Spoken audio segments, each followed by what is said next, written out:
Saudara-saudariku, selamat pagi dan berkah dalam. Hari ini kita mendengarkan Injil Lukas 14 ayat 15 sampai dengan 24. Pada suatu hari seorang Farisi berkata kepada Yesus, "Berbahagialah orang yang akan dijamu dalam kerajaan Allah." Tetapi Yesus berkata kepadanya, "Ada seorang mengadakan perjamuan besar dan ia mengundang banyak orang. Menjelang perjamuan itu dimulai, ia menyuruh hambanya mengatakan kepada para undangan, 'Marilah sebab segala sesuatu sudah siap.' Tetapi mereka bersama-sama meminta maaf. Yang pertama berkata kepadanya, 'Aku telah membeli ladang dan aku harus pergi melihatnya. Aku minta dimaafkan.' Yang lain berkata, 'Aku telah membeli 5 pasang lembu kebiri dan aku harus pergi mencobanya. Aku minta dimaafkan.'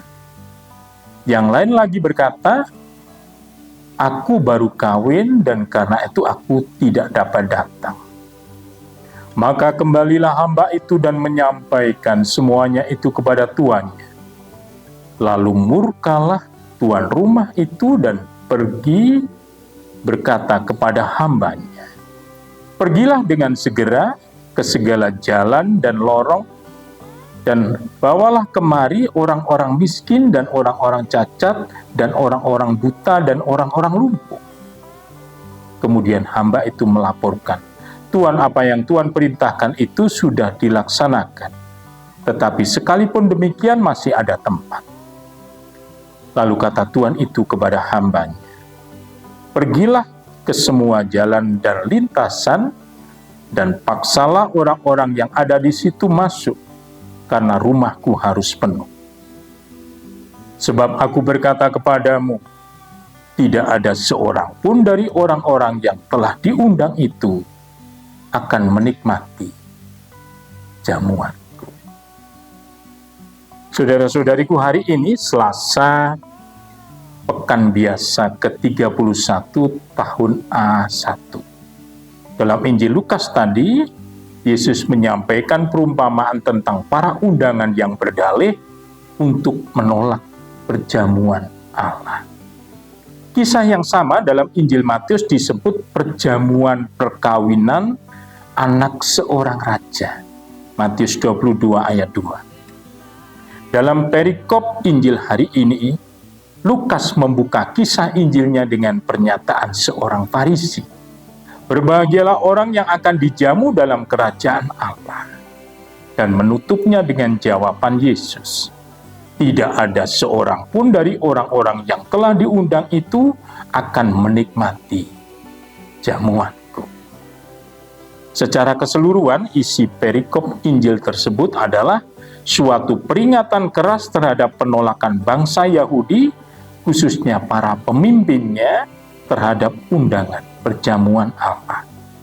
Dengan alasan sangat remeh dan terkesan dicari-cari, semua undangan pertama yang dimaksudkan adalah bangsa Israel menolak untuk datang. Penolakan itu jelas merupakan suatu penghinaan.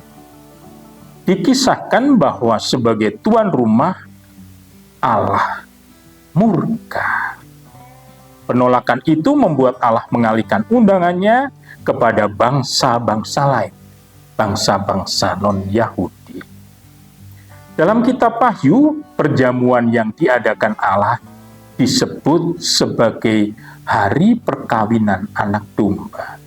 Yesus Kristus maksudnya, yang mendatangkan sukacita dan sorak-sorai. Marilah kita bersukacita dan bersorak-sorai dan memuliakan Dia, karena hari perkawinan anak domba telah tiba dan pengantinnya telah siap sedia. Wahyu 19 ayat 7. Dalam kitab suci, persatuan antara Allah dan manusia sering digambarkan sebagai perkawinan. dan dirayakan dalam perjamuan nikah. Ini adalah gambaran suatu persatuan mistik antara ciptaan dan Khaliknya.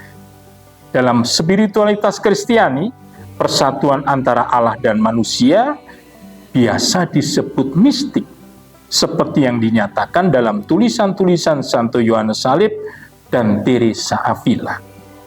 Hidup mistik terjadi dalam diri Yesus Kristus, Sang Anak Domba. Sebab Yesus Kristus adalah firman Allah yang menjadi manusia, Allah yang sedang melawat umatnya. Maka tidak seorang pun bisa bersatu dengan Allah, kembali kepadanya dengan selamat tanpa melalui Yesus Kristus. Dalam diri Yesus Kristus, persatuan tersebut menjadi mungkin karena Dia sungguh Allah serentak sungguh manusia. Yesus Kristus adalah jalan persatuan antara ciptaan dan Khaliknya. Dalam kisah tadi diceritakan bahwa Allah murka karena banyak orang berdalih untuk percaya. Berbahagialah kita yang telah percaya. Berkat Tuhan senantiasa